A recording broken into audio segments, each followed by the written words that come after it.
여러분 안녕하세요. 네, 신학과 장은호 교수입니다. 네, 오늘은 경건생활지도 지혜로운 이성교제 어떻게 하면 좋을까? 지혜로운 이성교제 어떻게 하면 좋을까? 이 부분을 우리 함께 살펴보려고 합니다. 여러분 이성교제. 자, 이성교제라는 말만 들어도 어떻습니까? 뭔가 좀 설레기도 하고 뭔가 기분이 좋아지는 단어라고도 할 수 있을까요?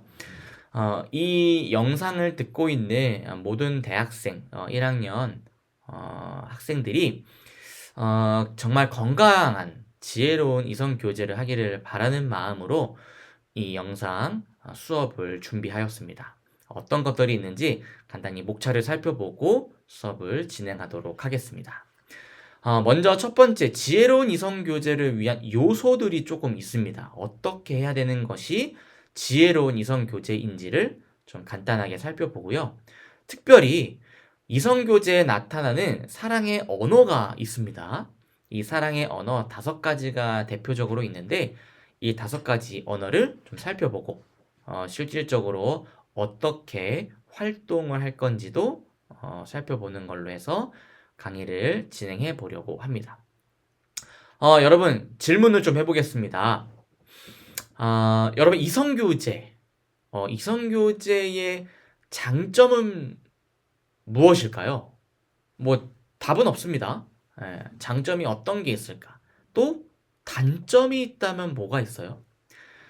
여러분 이성교제 특별히 이제 대학교 1학년이 되면 이성교제를 하고 싶은 사람들이 많이 있죠. 드디어 대학생이 됐어.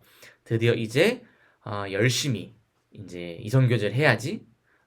혹은 여기에 조금 늦게 학교에 들어오신 신입생들도 있을 거고, 그런 분들은 이성교제를 되게 뭔가 아유 어린 사람들이 하는 뭐 옛날에 추억에 젖으면서 이렇게 들을 수도 있겠지만 우리가 그래도 이제 신입생, 이제 성인이 된 1학년이 본다는 수업을 듣는다는 전제로 그 옛날의 기억을 되살려가면서 이성교제에 대한 장점과 단점을 좀 생각해 봤으면 좋겠습니다. 이성교제의 단점, 뭐가 있을까요? 이성을 대할 때 내가 어떤 모습이 나타나는지를 좀 살펴볼 수 있고, 나를 좀 발견할 수도 있지 않을까요? 그리고 내가 힘들고 어려울 때 내 편이 되어주지 않을까요? 내 편이 되어주고, 나를 있는 그대로 조금 받아줄 수도 있는 그런 내 친구가 되는 장점이 있죠. 예, 단점은 뭐가 있을까요? 단점은 뭐가 있을까? 시간을 좀 뺏기는 거? 시간을 좀 뺏기는 게 좀 있을 수도 있고, 또 여러분 생각보다 이성교제할 때 돈을 많이 쓸까요? 비용도 많이 드는 것도 있습니다. 나 혼자 먹을 것도 둘이 있으면 같이 좀 먹어야 되고, 나 혼자 편안하게 쓸 것들이 있다면 같이 써야 되는 부분들이 있어서 어, 비용적인 문제에서도 단점이 있을 것 같기도 합니다. 뭐 여기 말하지 않은 장점과 단점 여러분들이 있을 텐데, 자, 장점이 큽니까? 단점이 큽니까? 이성교제할 때. 그 여러분들의 생각에 맡기겠습니다. 자, 두 번째로, 여러분, 그럼 이성교제 왜 해요?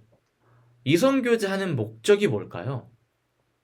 그냥 단순히 이성을 만나고 싶어서, 남자, 여자를 만나서 나의 뭐 매력을 어필한다든지, 서로 좋은 감정이 있어서 그냥 감정에 따라서 충실하기 때문에 이성교제를 하려고 하는 사람들.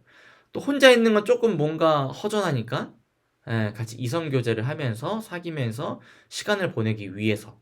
뭐 그런 목적이 있을 수도 있고, 그렇다면 여러분 이성교제하는 건강한 목적도 있나요? 건강한 이성교제란 무슨 말일까? 여러분 이성교제는 이성교제인데 건강한 이성교제는 뭐예요? 예, 그래서 오늘 이 건강한 이성교제란 무엇일지를 좀 살펴보고, 나는 건강한 이성교제를 하고 있는가? 그리고 이성교제를 어떤 식으로 하는 것들이 좀 올바른 것인지를 한번 살펴보려고 합니다. 네. 자, 이성교제. 참, 요 사진을 보면 여러분, 참, 저도 이 사진을 보면서 바닷가에 가서 연인들끼리 앉아 있어서 뭐 먹을까, 어디 갈까, 무슨 일 없었어, 뭐 이런 얘기를 하는 것 같죠? 예. 참 이 사진이 참 보기 좋습니다. 자, 어쨌든 여러분 이성 교제는요 이렇게 좀 이야기할 수 있을 것 같아요. 이성 간에 일단 애정 관계로 시작이 되는 건데 우정하고는 조금 다른 관계입니다. 자, 이성 교제이기 때문에 이성이 있어야 됩니다. 남자와 여성. 이성 간의 애정, 서로 좋아하고 각별하게 생각하고 헌신하려고 하는 마음, 그 애정 어린 관계로서 만남이 시작되는 겁니다. 자, 그래서 반드시 성적인 존재로서 끌림과 애착이 있어요. 이성 교제는. 근데 여러분 이성 교제를 할 때 이 끌림과 애착이 없다? 사실 이건 오래가지 못할 수도 있습니다. 그리고 습관적으로 이성을 만나는 사람들은 이런 끌림과 애착이 아닐 수 있어요. 조심하셔야 됩니다. 그래서 결국에 어쨌든 이성 교제는요. 성적 열망의 대상으로 인식하고 끌리고 뭔가 좋다. 같이 있고 싶다. 애착이 형성되는 것 같아라는 것들이 이성 교제라는 겁니다. 건강한 이성 교제죠. 자, 근데 그리스도인의 이성 교제에는 분명한 목적이 있습니다. 뭐냐면 좋은 결혼 관계를 목적으로 이루어지는 거예요. 여러분, 이성 교제는요. 결국에는 결혼 관계, 건강한 결혼을 위해서 행해지는 일종의 어, 단계라고 보시면 됩니다. 결국엔 결혼을 위해서 건강한 결혼을 위해서 이루어지는 거라는 거죠. 여러분 그래서 이성 교제는요. 함부로 그리고 너무 생각 없이 하면은 안 돼요.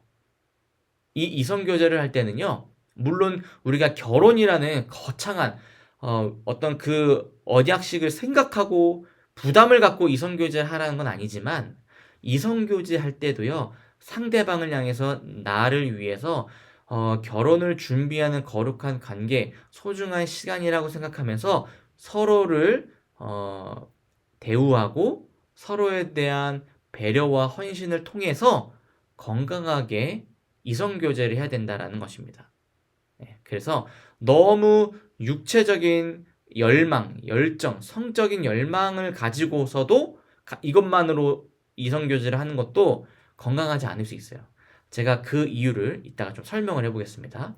자, 그래서 건강한 이성 교제 또 그래도 잘된 이성 교제라고 한다면 이 세 가지 육체적인 열망과 정서적 차원, 친밀감이라고 할 수 있는 이것과 의지적 차원, 헌신 요 세 가지가 적절하게 이루어진 교제를 그래도 건강한 이성 교제라고 할 수 있겠습니다.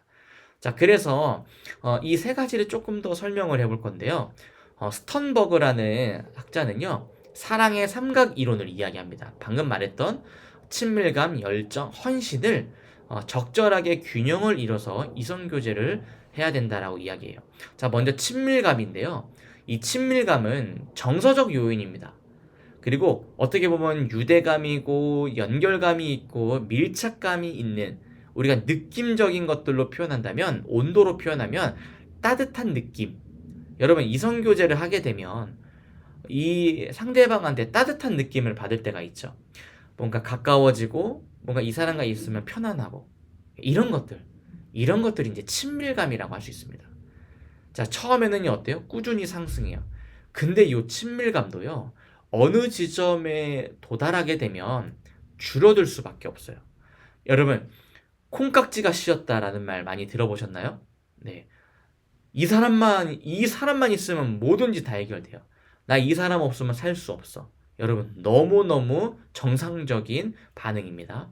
근데 그 콩깍지가요, 시간이 갈수록 어때요? 이 사람 말고 다른 사람도 있구나. 다른 좋은 사람도 있구나. 내가 이 사람한테 모든 걸 쏟아부어도 될까? 이런 생각들 하게 되죠. 이게 친밀감이 어느 정도 지점에 올라가면 줄어들게 된 한계점에 도달하게 된다는 겁니다. 자, 그래서 친밀감만 너무 있어도요, 건강한 이성교제가 아닐 수 있어요. 자, 그래서 10가지 친밀감의 지표를 좀 가지고 왔는데 한번 살펴볼게요. 내가 이 사람하고 친밀감이 있는지 없는지를 좀 살펴볼 건데, 먼저 첫 번째, 사랑하는 사람의 행복이 증진되기를 바래요. 상대방이 행복했으면 좋겠어. 이걸 내가 바라고 있어. 그럼 친밀감의 지표가 높다라는 겁니다. 두 번째, 사랑하는 사람과 함께 있을 때 너무 행복해요. 여러분, 이성 친구와 같이 있을 때 행복합니까? 그러면은 친밀감의 지표가 높은 거예요. 근데 아우, 저 왼수 같은 사람. 아우, 함께 있으면 불편하다. 아, 언제 빨리 커피 마시고 헤어지지? 라고 하면 친밀감이 지금 어때요? 좀 떨어진 거예요. 권태기가 온 걸 수도 있습니다. 사랑하는 사람에 대한 높은 존경심을 갖는 거예요. 이 사람이 없으면 안 돼요. 이 사람이 진짜 대단한 사람이야 라고 높여주잖아요. 친밀감이 높은 건데, 보면 볼수록 안 좋은 게 너무 많이 보여요. 아우, 저 언제 철들까? 존경심이 아니라 아우, 저애를 따르는 사람이 진짜 바보 같다 라는 말을 하게 되면 친밀감이 낮아진 거라고 볼 수 있겠습니다. 필요로 할 때 사랑하는 사람에게 의지할 수 있는 거, 의지를 많이 하면 친밀감이 높은 거예요. 사랑하는 사람과 서로 이해하는 거, 사랑하는 사람과 서로 이해하고 사랑하는 사람과 자신의 소유를 어때요? 함께 하는 것들 있죠. 이것도 친밀감이 높은 지표라고 할 수 있겠어요. 여러분, 일곱 번째, 사랑하는 사람에게 정서적 지원을 받는 거. 이 사람으로부터 정서적 지원을 받아요. 외로워요, 힘들어요, 우울해요, 슬퍼요. 그럴 때 지원을 받습니다. 잘 받아요. 그 지원을 받고 이겨낼 수 있는 힘이 생깁니다. 그럼 친밀감이 좀 높은 거예요. 근데 어렵고 힘든데 이 사람이 이성교제하는 사람이 나한테 얘기했어요. 근데 더 열받아요. 그럼 벌써 친밀감이 약간 좀 떨어졌을 수도 있다라는 것입니다. 자, 여덟 번째, 또 나도 정서적 지원을 제공을 합니다. 그리고 아홉 번째, 친밀하게 의사소통을 하는 겁니다. 여러분, 의사소통하는 거 잘 되면요, 친밀감이 높다라고도 볼 수 있는데, 뭔가 핀트가 안 맞아요. 말만 하면 싸워요. 그럼 당연히 친밀감이 조금 낮아진 한계점에 도달했다라고도 볼 수 있겠습니다. 또 마지막으로 인생에서 사랑하는 사람의 가치를 높게 부여하는 것. 저 사람밖에 없어. 저 사람이 최고야. 라고 말할 수 있는 것이 친밀감이 높은 사람들, 높다라고 할 수 있겠습니다. 여러분, 이러한 사람들이 있다면, 이러한 관계에 있다면 친밀감이 조금 있다라고 볼 수 있겠죠. 자, 근데 이 친밀감만 또 있어서는 안 됩니다. 두 번째 뭐가 있어야 돼요? 열정도 있어야 돼요. 여러분, 연인과 사랑을 하고 좋아하는데 열정이 없다? 이건요, 정말로 힘듭니다. 자, 조금 볼게요. 어쨌든 열정, 패션은요, 동기적인 요인이 있습니다. 내가 이 사람과 만나는 이유, 그리고 이 사람과 시간을 보내는 이유가 바로 이 열정이죠. 사랑하고 사귀는 이유가 이겁니다. 그래서 온도로 말한다고 한다면 뜨거운 느낌이에요. 아까 그 친밀감은 좀 따뜻한 느낌이었다면 이 열정은 뜨거운 느낌입니다. 뜨거운 느낌. 자, 그래서 매력을 느끼는 거죠. 감정적으로 매력을 느끼고 신체적으로 매력을 느끼고 여기엔 성적인 욕구도 포함이 되어 있습니다. 너무 남성적으로 너무 매력적인 거예요. 여성이 너무 아름답습니다. 너무 매력적이죠. 그래서 우린 끌림이 있잖아요. 나한테 잘해준다거나 나의 이야기를 잘 받아준다거나 나한테 매너를 잘 지켜준다거나 아니면 너무 아름다워서 내 성적인 욕구를 채워준다거나 이런 것들로 인해서 뭔가 동기적으로 발생되는 요인이 요 열정이라는 요인이라는 겁니다. 여러분, 요 열정은요, 속도로 봤을 때요, 이 친밀감, 열정, 헌신 중에 가장 빨리 생겨나요. 뭐 당연하지 않습니까? 여러분, 남성과 여성을 사귈 때, 관심이 있을 때, 썸을 탈 때요, 그 상대방에 대해서 뭔가 열정적인, 뭔가 매력적인 것들이 있기 때문에 관심을 갖지 않아요? 여학생들이 남학생을 볼 때 뭔가 매너가 있어요. 뭔가 키도 훤칠해요. 되게 깔끔하게 스타일을 차리고 있습니다. 그러면요, 빠른 속도로 이 동기적, 이 느낌, 열정적인 것들이 발현이 돼요. 그래서 관심 있게 보게 되죠. 남학생이 여학생을 바라볼 때도 마찬가지고. 자, 근데 요 열정과 친밀감은 조금 밀접한 상호관계가 있거든요. 뭐냐면은 열정적인 관계에서요, 친밀한 관계로 넘어갈 수가 있어요. 이게 무슨 말이냐면은 열정적으로 우리가 이 사람을 좋아합니다. 이 사람과 관계를 맺고 싶어요. 자, 그러면은 이 친밀한 관계로 다시 갈 수가 있죠. 열정적으로 사귀다가 내가 그냥 매력적인 거 겉으로 보이는 열정적인 걸로만 알고 있었는데 자꾸 이게 교제를 하고 교류를 해봤더니 더 괜찮은 거야. 더 내 이야기를 많이 들어고 더 괜찮네. 이렇게 어 연인 관계로 발전할 수도 있죠. 반대로 이 사람이 좀 치밀해. 막 같이 있으면 좀 괜찮네. 우리가 약간 썸 타는 느낌이에요. 이러다가 어느 날 갑자기 훅 들어오는 경우가 있죠. 여러분 연상연하 커플을 보면 그냥 뭐 좋은 동생이고 이렇게만 만났어요. 좀 편안합니다. 누나도 그렇고 오빠도 누나도 그렇고 편안해요, 편안해. 자, 그러다가 어느 날 갑자기 남자처럼 느껴지고 여자처럼 느껴질 때가 있잖아요. 이게 친밀한 관계에서 열정적인 관계로 바뀔 때. 그래서 열정과 친밀감, 친밀감과 열정은요, 밀접하게 상호 관련이 있다라는 거. 이런 것들이 있습니다. 자, 그리고 마지막 세 번째 요소는요, 이 헌신이라는 건데요. 사실 이 헌신은요, 인지적, 인지하는 겁니다. 그리고 조금 어떻게 온도로 말하자면 차가운 느낌이 있습니다. 자, 그래서 이 헌신은 단기적으로 사랑하겠다라는 이 결심을 갖기도 하게 만들고 장기적으로 봤을 때는 그래 관계를 그렇게 지속하려고 하는 내가 노력을 해야지 책임을 좀 져야지 라고도 할 수 있는 그러한 요소가 바로 이 헌신이라는 거예요. 자, 그래서 이 헌신이 없다면요 우리가 이성교제를 다시 한번 생각해 봐야 됩니다. 아까 열정만 있어도 안 돼요. 여러분 금방 사랑에 빠지는 경우가 있잖아요. 열정적인 관계가 우선시 되는 사람은 금사빠일 수가 있어요. 근데 이 헌신의 관계가 반드시 들어가야 됩니다. 자, 그래서 친밀감 열정은요. 통제하기가 좀 어려워요. 상대적으로 본능적이고 이게 팍 나타나는 거기 때문에. 근데 헌신은요. 나름대로 통제가 가능할 가능성이 높아요. 내가 인지하고 있기 때문에. 그래서 우리가 꼭 이런 건 아니지만 연애 결혼과 중매 결혼이 있거든요. 근데 연애 결혼을 할 때는요. 친밀감과 열정이 막 일어납니다. 그 이후에 헌신이 따라오는 경우로 우리가 연애 결혼이라고 해요. 왜냐면 연애 결혼은 연애하다가 이제 결혼을 하는 거잖아요. 연애할 때는 어때요? 열정적이죠. 막 너무 사랑하고 너밖에 없어. 너만 있으면 돼. 친밀감과 열정이 막 올라옵니다. 그러다가 이제 1년, 2년 지나면 이제 생각하게 되죠. 나 진짜 얘랑 평생 살 수 있을까? 고민하게 되죠. 자, 그게 연애 결혼. 나중에 헌신이 따라오는 경우. 자, 반대도 있습니다. 헌신.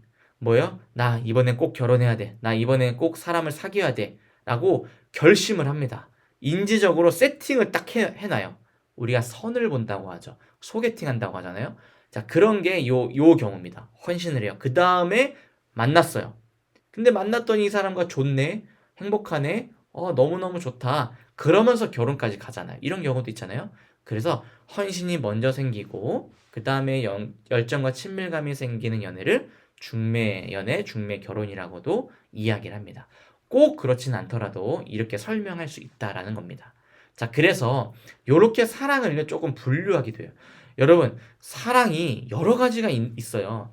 그냥 좋아하고 이성교제하고 사랑이 뭐 하나 아니야? 여러분, 아니에요. 친밀감, 열정, 헌신이 전부 없는 사랑은 여러분 사실 사랑이 아니에요. 착각하면 안 됩니다. 그리고 친밀감은 있고 열정과 헌신이 없어요. 그럼요, 그냥 좋아하는 거예요. 사랑이라고 착각하시면 안 됩니다. 또 열정만 있네? 여러분 열정만 있어요. 이건 여러분 도치적 사랑이에요. 도치적 사랑. 착각하시면 안 됩니다. 여러분 그리고 헌신만 있는 사람이 있어요. 내가 이 사람 보면 긍휼한 마음이 생기고 내가 이 사람을 살아줘야겠다, 사귀어줘야겠다, 이 사람 나 아니면 안 되겠다. 근데 같이 있는 것도 싫고 동기부여도 안 생겨요. 그런 사람들 있잖아요. 공허한 사랑을 하고 있는 거예요. 네. 자, 이런 사랑의 종류가 있는데 마지막에 친밀감과 열정과 헌신이 고루고루 있는 것, 이것이 요 스턴버그가 말하는 완전한 건강한 완벽한 온전한 사랑이라고 이야기를 하는 겁니다. 자, 여러분 이러한 사랑과 이러한 연애를 하셔야 됩니다. 자, 그래서 지혜로운 이성교제를 위한 요소를 좀 살펴볼 건데요. 우리 빠르게 한번 보겠습니다. 자, 첫 번째로요.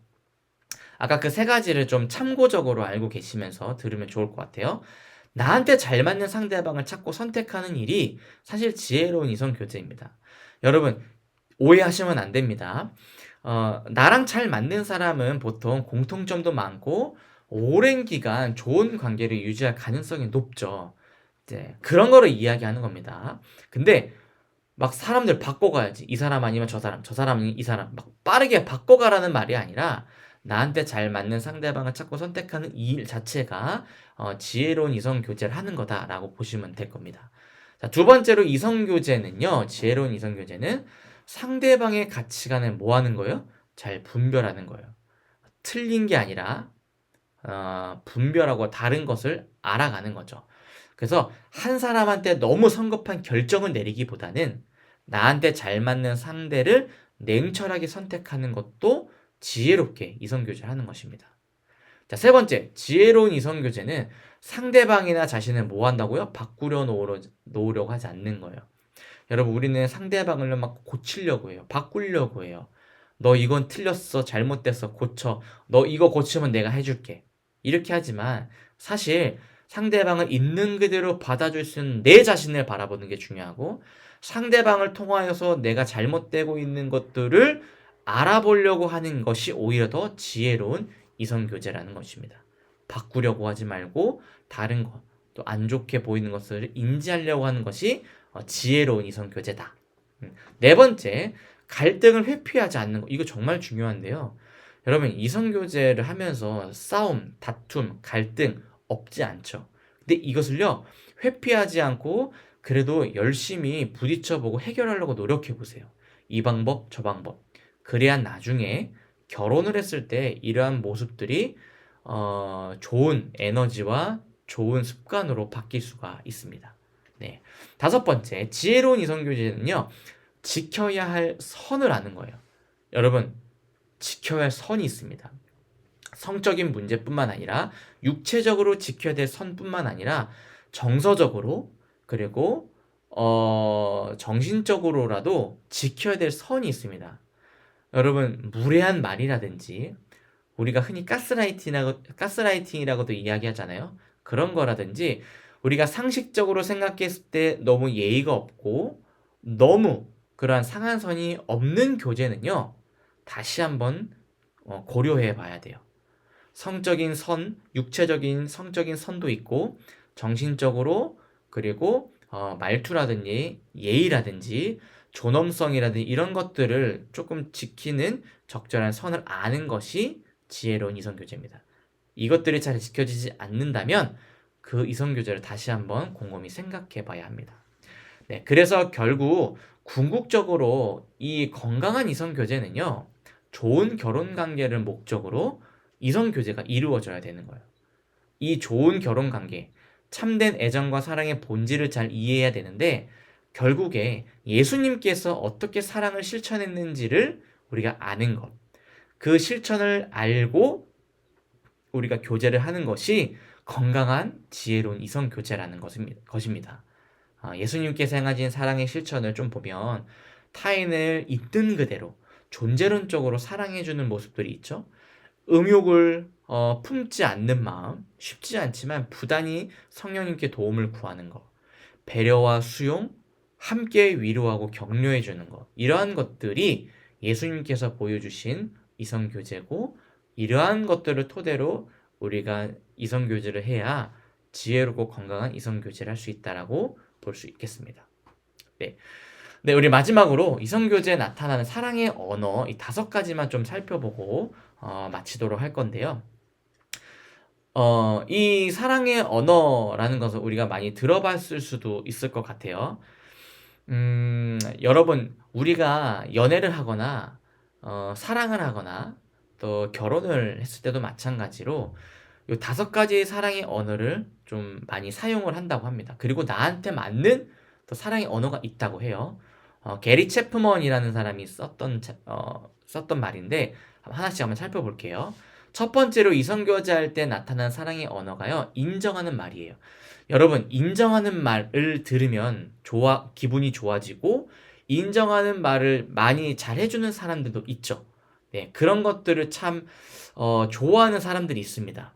미안해, 고마워, 잘하는구나, 너 정말 빛나는 아이야, 너 정말 할 수 있어, 칭찬과 격려를 하거나 감사의 표현을 해준다면 내가 사랑받고 있구나, 인정받고 있구나라는 것들을 느끼게 되잖아요. 그래서 인정하는 말을 좋아하는 사람들이 있다고 합니다. 두 번째, 함께하는 시간. 여러분, 사귀는데 함께하는 시간이 정말로 중요한 사람들이 있어요. 이것이 주 언어입니다. 사랑의 주 언어가 되는 거예요.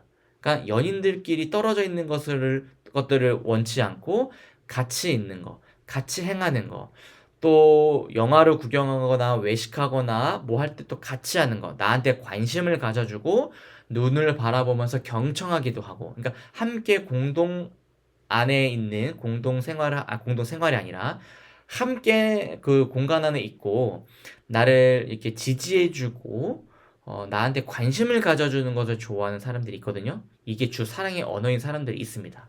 이런 것들이 이제 사랑의 언어라고도 할 수 있겠죠. 자, 그리고 선물도 있어요. 여러분, 어떤 사람들은요, 선물 받는 것을 굉장히 좋아합니다. 그러니까 사랑의 표현이 선물이 되는 거예요. 사랑의 표현이 선물이 되는 거예요. 그래서 어떤 사람들은 인정하고 함께 있는 것보다는 나는 선물을 주면, 또 선물을 받으면 그렇게 나를 사랑해 주는구나라고 연결지어서 생각한다라는 거예요. 이런 사람들도 있습니다. 속물이 아니라 이런 사람들이 있다라는. 그래서 이렇게 선물을 중요시하게 여기는 사람들은요, 간단한 편지라든지 간단한 선물이라든지 그 사람을 위해서 준비하는 것 자체가 의미가 있다라고 볼 수 있겠습니다. 자, 그리고 봉사. 여러분, 이성교제 할 때 이 봉사의 언어도 있어요. 누군가를 도와줘야 돼요. 누군가를 올려 세워줘야 됩니다. 이 봉사 자체가 내가 사랑받고 있구나. 왜냐면 이 중요한 시간에 나를 위해서 지금 내가 해야 될 일을 도와주고 있는 거잖아. 이만큼 나를 사랑하는 게 어딨어? 라고 생각하기 때문에 봉사하는 게 내 주 사랑의 언어라고 생각하는 사람도 있습니다. 마지막으로 스킨십이 있는데 막 살을 맞대고 좀 껴안는 거, 포옹하는 거, 그리고 생각보다 머리를 이렇게 쓰다듬는 거 있잖아요. 이것들을 굉장히 좋아하는 여학생, 남학생도 있다고 해요. 다는 아닙니다, 여러분. 조심하셔야 돼요. 근데 이렇게 스킨십 하는 거를 사랑의 언어라고 생각하면서 지는 사람들도 있습니다.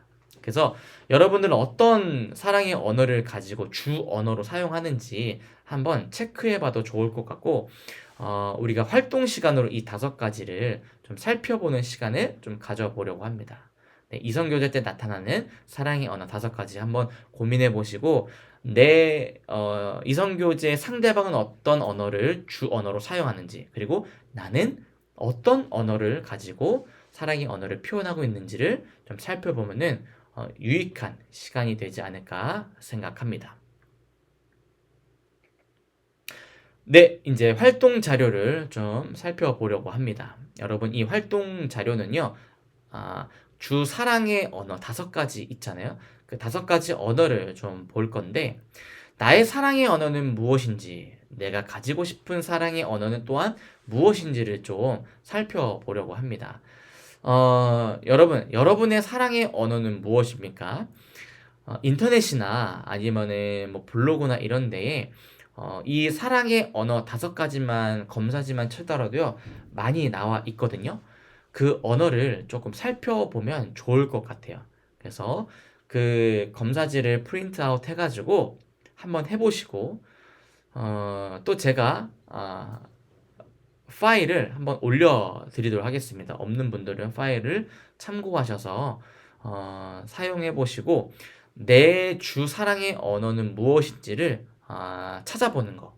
그리고 여기서 더 나아가서 나는 이 사랑의 언어를 좀 갖고 싶은데 혹시 어떤 것들이 있는지를 좀 살펴보고 나누는 시간을 좀 가졌으면 좋겠습니다. 이 활동 자료를 통해서 나의 사랑의 언어도 좀 파악하고 또 상대방의 사랑의 언어를 좀 파악해서 건강한 연애, 이성 교제를 하는 그러한 우리 학생들이 됐으면 좋겠습니다.